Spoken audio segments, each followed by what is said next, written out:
Hello, and welcome back to our series on learning Google Apps Script for HR, brought to you by Prairie-HR-Solutions, where we believe knowledge should be shared and in empowering our fellow HR professionals to really rethink how we are delivering our HR services and solutions by using tools that we probably already have at our disposal. My name is Jake Finger, Principal Consultant here at Prairie-HR-Solutions, and in today's video, I would like to finish providing a sample and functionality to our analytics view. So if you haven't watched the previous videos bringing us up to this point, I highly suggest you do so you can follow along. So where we left off with this is we built a function to where a user can come in and enter an employee number, like say 87, press a button, and then what our code and function would do would go over, find that employee number, and then return that line of data, and then populate the salary from that data in our appropriate field. So what today's video is going to cover is we are going to create two more fields. The first field is going to be the job series, and I changed the title of this. I know it's semantics, but when we build this out a little bit further, or if you want to build this out a little bit further, you can take a job series and then also break that series down into job titles. So HR Generalist 1, 2, 3, and HR Generalist would be the series. The job family would be something else. So I just changed that terminology there. And the other field I would like to create is the average. So we want to populate the job series in the job series field. And then the average, what we want to do is we want to go through that job series and essentially filter by a job series title and then average the salaries of that filtered data. And let's take care of this hello too. We can give it a nice little title, maybe like people analytics or something here and instead of that. So let's go over to our HTML side and let's find our analytics section. And what we're wanting to do is put in a couple more fields. So let's grab a field and we'll use this data. Yeah, we'll use this data hire. That's fine. We'll copy that. And the first field that we're going to want to create is our job series field. So we're not going to have data hire. It's going to be job series. And the ID, let's give it a descriptive ID. So it's in the analysis or analytics section, and we'll just call this job series. And the second field that we're going to want to do, we'll want this above the salary. And the second field we'll want below the salary, and that field is going to be our average. So let's put salary average. And then this one, let's give it an ID of that. Okay, now let's go take care of this hello because it's kind of bothering me. So let's give our title people analytics so people know what view they're on. People analytics, and this is going to justify by default over on the left-hand side like it has been. Let's change that. And how we change that is, let's go over to our Bootstrap. Since we're using Bootstrap as a library here, object fit, nope, I was doing something else there. What we're wanting is text. And we want perfect text alignment. So let's find center. There it is. And it's in all viewport sizes, which is awesome. What a viewport is what the user is using to see. So essentially laptop, desktop, tablet, cell phone, whatever. And it looks like it's simply this class text center. Good. So they already did the CSS work for us. That's awesome. So we'll just copy this and we'll go back over to our code. And we will simply just add that class to RH4. So that'll take care of our centering. Now we did center, one thing to point out, we did center a button group up here. And what we did was we did this justify content center, which stretched it all the way across the viewpoint. And again, I'm not going to get into CSS, but what it did was it used flex boxing to essentially stretch it all the way across. And we don't want it to stretch. We just want it to be right smack dab in the middle. Okay, so let's save this and go back over to our UI here, our sidebar. We'll refresh this, and then let's see if it populated those fields and our title, People Analytics. Yep. And again, we'll clean all this up in our next video as our final touch up. So now let's have our code, our functions, populate not only the salary, but also the job series, this piece. So we've already done that. We've already done a lot of this work. And we've done that work down here in our code that populates that salary. So what we can simply do is copy this, and just to keep things organized, we'll put it above our salary. And it's not the Anali salary ID we want to get. It is Anali job series. Let's make sure it's job series. I think that's what it is. So we'll go up here and see what it is. Job. Yep. And that Anali job series is not the 6th index, because that's obviously the salary, or the 7th index. It is the 6th index. And where I'm getting that is it's pulling all this data, and the index corresponds to our columns in our case. So 0, since it's an array and it's index based, it starts at 0, 0, 1, 2, 3, 4, 5, 6. So that's what we're wanting to populate. So it's 6th. So now what happens is when we go back, and the reason why all we had to do was add this line was what we were doing initially is we were grabbing that employee number, storing it in a variable, instructing our function here to go run a function inside Google Apps Script, our code.js over here. And that function name was retrieve data, and we were passing the value of that variable to that function. Now that function was using this variable value to figure out where it is in our data and then return the row. And when that was successful, it would then run this function and pass that returned value to it. So we created that function, and this return value, it's coming regardless. It's there. But we can't use it or reference it until we give it some sort of name or indicator. So label. We called that comp. That way we can access that return value. And then what we did was we grabbed that and put it in our salary, and now we're putting it in our job series. So let's save it and give it a test drive.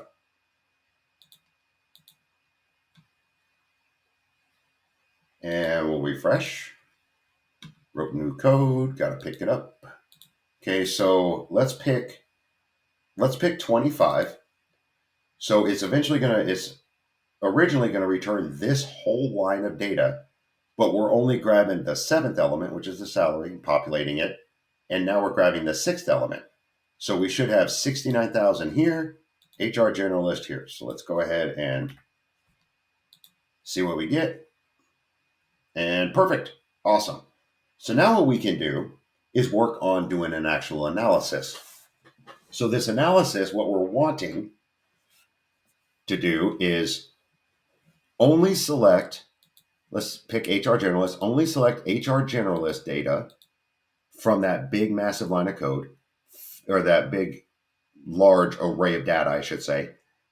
And then we want to filter that data only by HR generalist, create another array with only that data, and then we want to take an average of those salaries and only those salaries, disregarding everything else. So we've figured out a way in a previous video to find our average. We were over here playing with some of our analysis, and doing, addition, multiplication, division. But then we created this function, which it doesn't necessarily need to be a function. It can be part of another function. But we created this instruction block to find the average of an array. And in our case, this array was called salary. So we can use this as well as the other pieces that we used to create another function.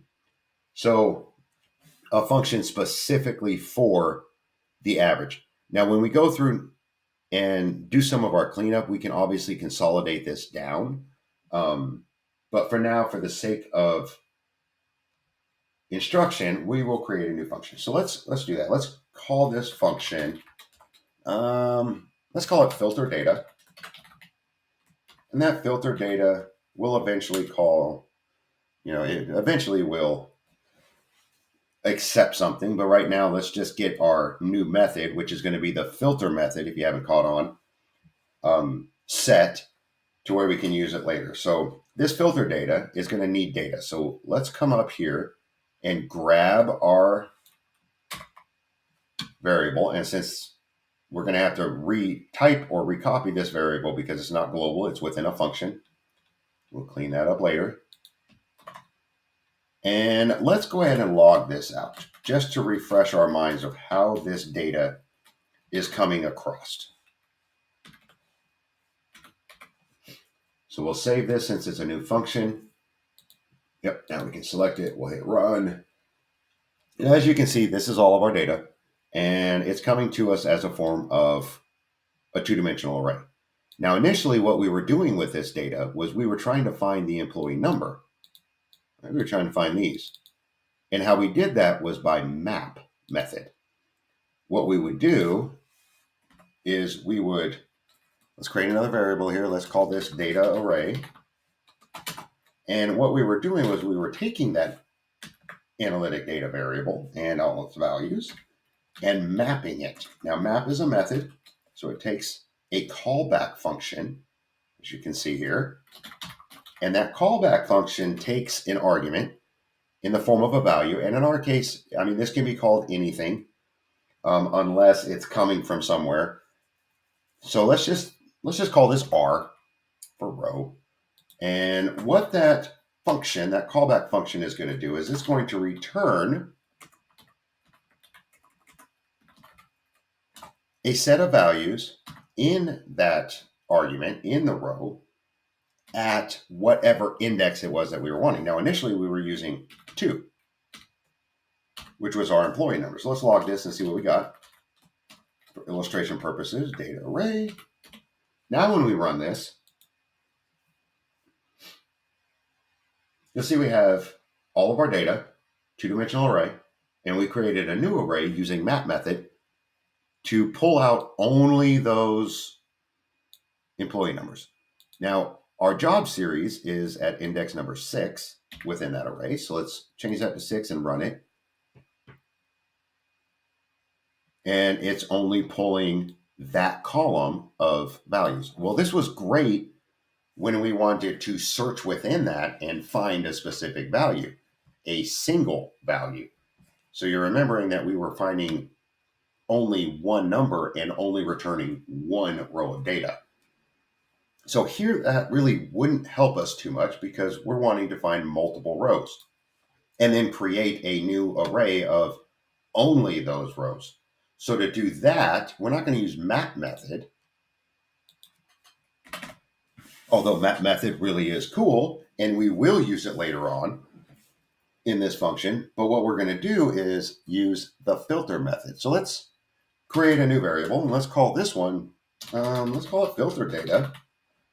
And let's set that equal to our analytic data, just like we were doing above, except it's not going to be .map, it's going to be .filter. And that is a method. Now, when we call, or when this tip box pulls up, this to show us all the tips and how to do things, it's going to have a whole lot of terminology that we haven't covered, you may not be familiar with.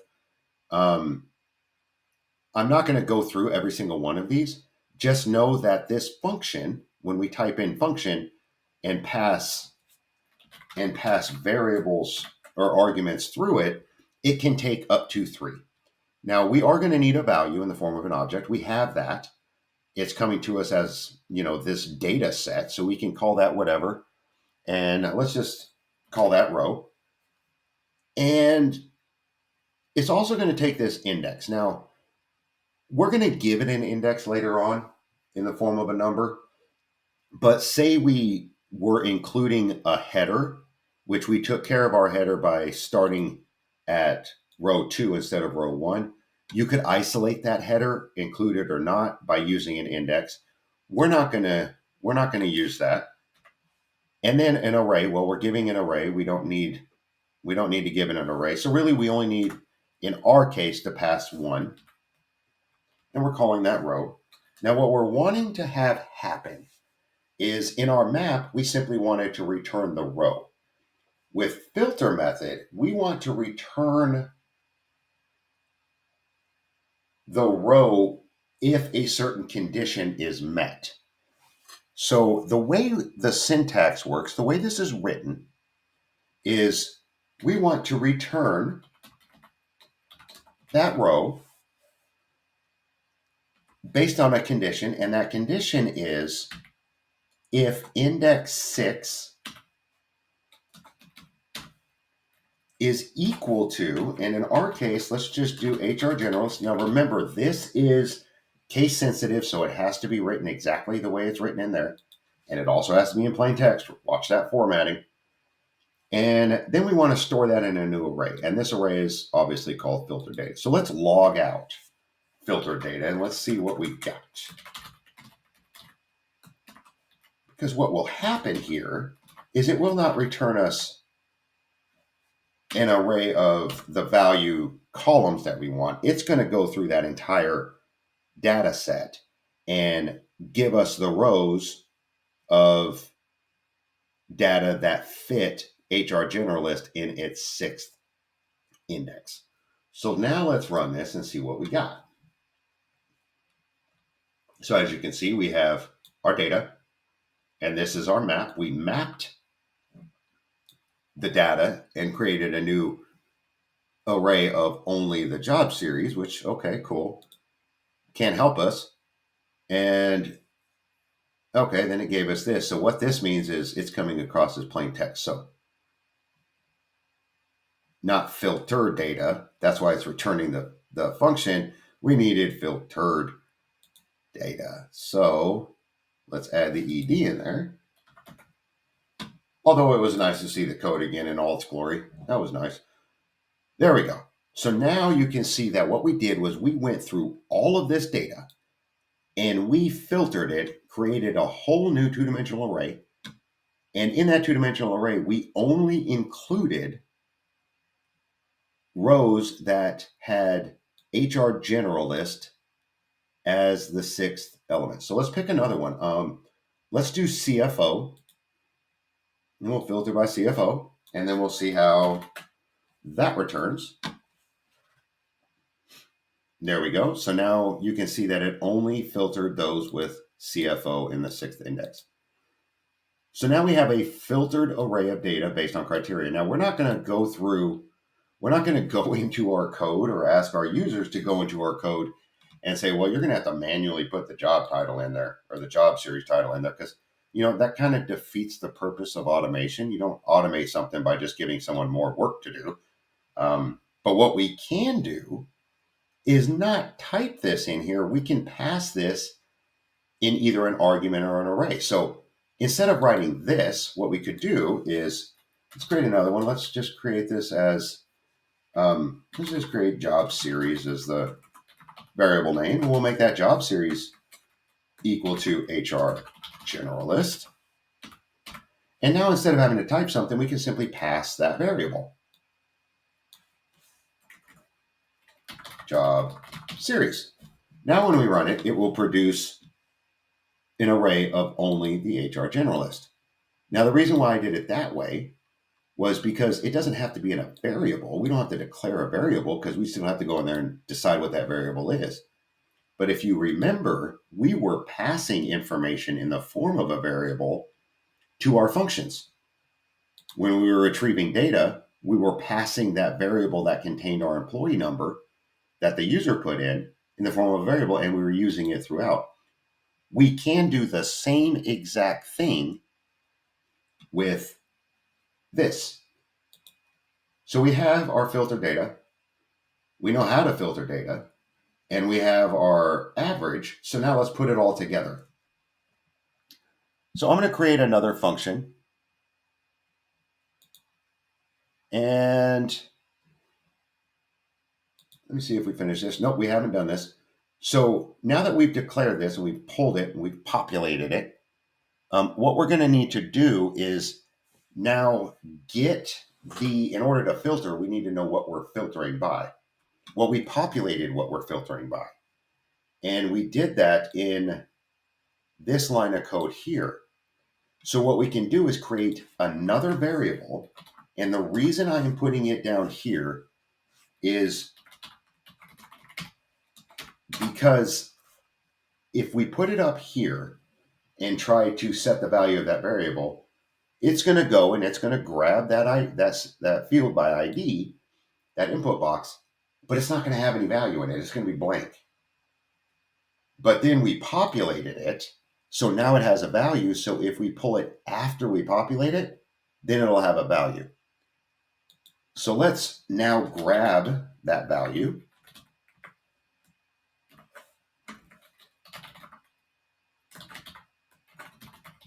There we go. And we want the value of that. And now, since this is stored inside a variable, we can now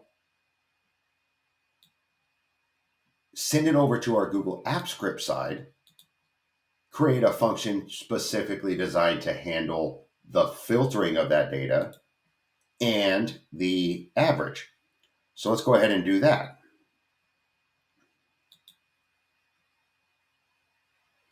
So you'll notice that this is all part of this if statement. So this is only going to run if that didn't return, that one retrieve data function didn't return not found. So we don't want to, well, I guess we could. I suppose we could, but yeah, let's put it inside our if statement. That'll be fine. So let's tell our code to run a Google script over on our server side. And it is going to return something back, but let's go through the order. And that function that we are wanting to call, that we have to create, is, let's call it filtered. No, let's call it, wow, I spelled that wrong. Filter array data. There, that's a lot better. And that array data is going to take our job series that we just stored. But we're wanting to not just send that over there and do nothing with it. We want it to return something back to us. So we add this with success handler. And that goes right here. So we can do with success handler. And what we want it to do when it comes back successful is we want it to run another function. And let's call that function, let's call it pop comp average. As you can see, the more functions you have, the more difficult it is to name it because you've already used the name. And let's create, oops, excuse me, we got to go down. Let's create that function real quick. So what that function is going to be called is, we already named it, it's pop comp average. And that is going to take, it's going to take whatever is returned. So we'll just leave it blank for now, because what we want to do is create this filter array data that takes this argument. So let's go back over and we can use it in our analytics. What I'd like to do actually is, let's create another file just to store all of our examples. And let's just call this reference. And what we can do is close this out, create a multi-line comment here, and then we can just grab all these analytics and cut it and paste, because that way we have a reference of all of our functions, but we're not using them. So in our analytics, now remember, Google Apps Script, this whole thing is a project. So each file within that project is accessible within that project. There are times that you will have to, like if you wanted to break up an HTML file from the CSS to the script, you can do that. But for Google Apps Script purposes, all Google Apps Script code is accessible within that same project. So keep that in mind. We don't have to do anything fancy. So let's do function. And the function name was this filter array data, which took the job series.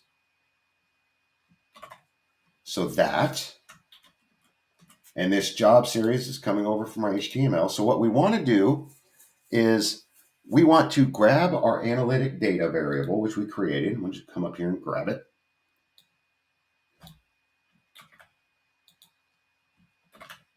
Store that in that analytic data variable. Now we're not going to map it yet. We'll do that later on. What we first want to do is filter it by this job series. So let's create that. And we will call that, let's just use what we did. Let data array equal, and that is going to be the analytic data. And we're going to filter that, which takes a function. And that function we're going to use as row. And what we're going to want to return, in this function is the row sixth element if and only if it equals the value of the job series that's coming to us from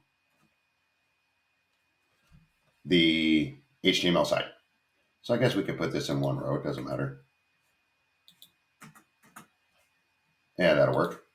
Okay. And so now we filtered the data. So now we have that data in the form of an array in our data array. So now what we can do is essentially map that based on the salary. Because remember, when we are creating this array here contains all the data within. It contains the data based on our filtered criteria. So if we were looking at HR generalist, it would return all the rows that contained HR generalist at this sixth index, that column there. So now what we need to do is, in order to run an average, we need to grab the salaries of this array, not the whole data set, but the filtered data. So now we can use map, and let's create another variable here. And let's call this variable filtered salary. And now that filtered salary, we're not worried about the analytic data anymore because we filtered that and we stored it in this one. This is the array that we wanting to map. So we want to do data array.map. We'll do a function, and that function is going to take an argument. And let's just give this S for salary. And what this function is going to return is the index that the salaries are taken are sitting at. So our salary, the index of our salary is 0, 1, 2, 3, 4, 5, 6, 7. So this will be 7. So now we will return only those salaries of that new filtered data array. So now what we can do is we can create, and go over here to our reference, we can now create the average of that. So we don't need to call another function because we can do this within our function. What we're going to need is this variable here, which is setting our sum to 0 so we can add on to it. So let's grab that piece. And let's give ourselves some more room here. We'll put that down here. And then we want to iterate our data, our array data to perform, so we need this one. And then we need to run this for of loop, but we're not going to do it on the salary. We're going to do it on that new array. So let's just copy this whole piece because it's going to return that average. Now, we're not doing the salary. What we're doing is the value of our filtered salary. Because remember, we took our data array, which contained our filter data, and then mapped that to include only our salaries, and we stored that in a variable. So what we need to do is not salary, but we need to let the value of the new filtered salary run it. And we have our sum set at 0. And what this plus equal sign does is it takes that sum and it adds onto it continuously the value. So it's going to go through, loop through each one of those salaries and add it to the last one. So it's going to continuously add it. And what we're going to do with that is we are going to, let me back up. It's going to continuously add it and then change this variable. This variable starting out at 1, if we had an array of 1, 2, 3, 4, 5, it would then add 1 to 0, then it would add 2 to that sum, and then it would add 3 to that sum. So we're essentially changing the value of this variable, and then we're taking the end value and then dividing it by not the salary length, because it has no idea what the salary is. We want it by the filtered salary length. And then that will give us the average. So now if we did everything correctly, here it will perform the salary and then return, or it will perform the average and then return that average. And it returns the average back over to the HTML side. So let's go back over here to our HTML side. And as you can see, we are running this pop comp average. And that pop comp average is receiving that returned value. So let's give that returned value a identifier. Let's just call it CA, comp average. That'll work. And now what we're going to want to do with that is populate it in that field. So let's first create our line of code to get it by ID. And that ID that we were using was this.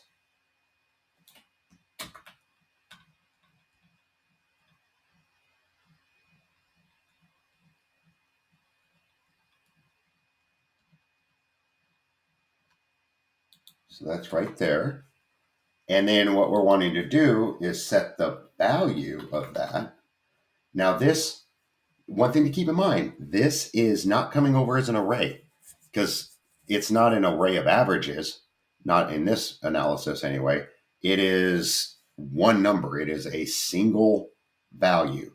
So we don't need to find an index because it's just one. So we just can simply put equals CA and whatever value that CA is. So now when we go back here, pardon me, I noticed that the old screen didn't share, so I reset it here. So what we did was we came over here, and this pop comp average it's accepting that data coming over from this filter array data, and we called it CA. And we want to populate that now in our Anali salary average field that we gave the ID of Anali salary average of. And since this CA is only one number, we're only doing that average is coming to us only as one element. We're not having to worry about the index. We can simply just populate it straight out. So now if we were to save it and go back to our form here. Let's make sure, let's wait for it. Yep, there it is. It's shared. And refresh it. And let's pick our HR generalist. And in theory, what should happen if we did everything correctly is if we pick, say, 25, it's going to populate 25, the appropriate salary, the appropriate job series, and then it's going to grab that job series title and then pass it over to our Google Apps script side to run the average after it filters by only whatever that value of 25 is. So since we're using 25, it's going to filter by HR generalist. If we were using 67, it would filter by CFO. And then once it filters that, it creates another array. And then it averages the salaries of only that new array. So if we do 25, so let's type in 25, and we hit analysis, you'll see these two populate, and then it'll run that secondary function and 98,000. So let's do a quick thing just to check it. So 156. Wow, that's a well-paid HR journalist. 69, 85 and 85, and then divided by 4, 98.75. Perfect. So now let's do 67. 67, 125. It's a CFO, and then the average of all CFOs, because for some reason we have two, is 132,500, and yep, 132,500. So great. So now we have a functioning analytics to where we're not having to manually put in numbers, but we simply just select our employee number and it is automatically going to produce the average for us. Now we could take this code, this function that we just created, and add on to it. We can expand it to find an equity. If we want to include it, say, another secondary filter, because we filtered it by HR generalist, we can then filter that array down by only those individuals with, say, 5 years in a position and work in such and such location to really do an equity analysis. So I'm hoping that this HR admin interface provides you with enough baseline of code snippets and resources to where you're able to go off and expand on it and change it a little bit to really develop your own operational knowledge based on what it is that you need to where you can continue to grow. Now, here at Prairie-HR-Solutions, we are creating other videos to really drill in on specific pieces, such as those for loops, continuing on with index of or last index of, to where you'll have more code snippets to create more and more sustainable coding for your specific situation. So the next video, the last video that I'm going to do is I'm going to go into our code here and I'm going to do some cleanup because now that we have it functional to the way that we want it, to the level that we want it, I want to go through and instead of having 335 lines of code in one file, I want to try to condense that down to where we're not reusing variables that we can just set in a global variable. We can kind of condense and consolidate our functions down. So I hope to see you all for that video. But if not, please take the code that we've done and expand onto it, because part of sharing knowledge isn't necessarily sharing the knowledge. The power truly comes from giving that knowledge, sitting back and watching what people do to it to evolve it. That's the power of sharing knowledge. If you like what we're doing and like what we've done, please hit that subscribe button and we can continue bringing you these videos. If you do happen to have an idea of a video like, hey, Jake, we really need help, or we would really like to know a little bit more about HTML, let me know and I can put something together, because we do truly believe here at Prairie HR to share knowledge and watch it evolve as individuals use it and make it their own. So it's been a pleasure. Thank you very much, and hope to see you on that next video. Please take care.